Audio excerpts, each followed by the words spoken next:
Okay, today we're going to be looking at reciprocals. These are particularly useful when dealing with fractions. It's also very useful for the relationship between multiplication and division. So we'll have a look at a few examples and then we'll talk about what it means as well.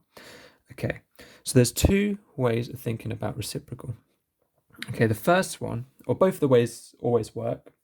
The first one I want you to think of is to find the reciprocal of a number. You're going to take whatever that number is and then do 1 divided by that number. Okay, so for instance, if we were to find the reciprocal of 5, or the reciprocal of 5, what I just said was to take your number and then you do 1 divided by that number. So the reciprocal would be 1 divided by 5. Okay, now we can write that as 1/5, that's fine. Okay, so that means the reciprocal of 5 is 1/5. Okay, we could take any number doing that. We could do 17. The reciprocal of that is 1/17. Okay. It does also work with fractions. So if we were to say, let's do 1/6. Okay, to do the reciprocal of that, you'd have to do 1 divided by 1/6. Well, how many sixths fit into 1? Well, that's 6/6. So the reciprocal of 1/6 is 6. Okay, and that works for all unit fractions. So the reciprocal of 1 over 23 would just be 23.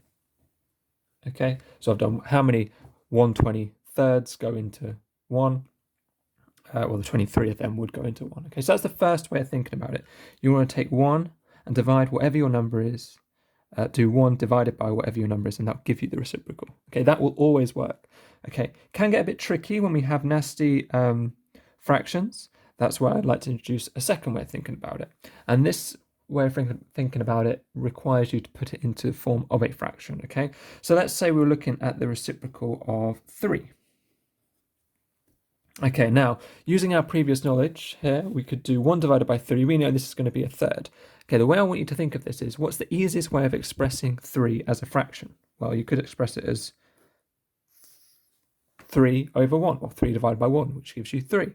Okay, now, in order to do the reciprocal of this, you're effectively going to swap your denominator and your numerator around. Okay, so instead of becoming 3 over 1, it becomes 1/3. Okay, and as you can see, it would have worked here if we wrote 5 as 5 over 1. We then just flip that fraction, and that gives us 1/5. Okay, the nice thing about this method is you can have fractions that look like this. So let's have 7/15. Okay, now you could do 1 divided by 7/15. That would still get you the right answer. It just takes a little bit more working out. Or to find the reciprocal, you could just flip it. And that will give you the reciprocal of 7/15 is 15/7. Okay, so the importance of doing this. There is a direct relationship between fractions, divisions, and reciprocals. Okay, when you divide fractions, you end up multiplying by the reciprocal. Okay, and in general, reciprocals show a way that all divisions can be written as multiplication. So let me show you what I mean. So let's take a fairly simple example, 12 divided by 4. Okay, we can always write this as a multiplication to get the same result. And the way we write it as the same multiplication is we treat it just like when you're dividing fractions. Instead of dividing by a whole number, you times by the reciprocal.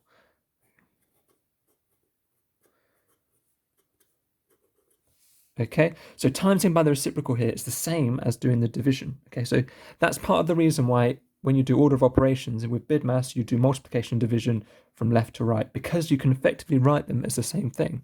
It's much like when you're adding and subtracting, you could write a subtraction as the addition of a negative number. Okay, it's very similar. Okay, so one way of thinking about division is timesing by the reciprocal. Okay, you can always write a division as a multiplication. And this will be super helpful when it comes to dividing by fractions.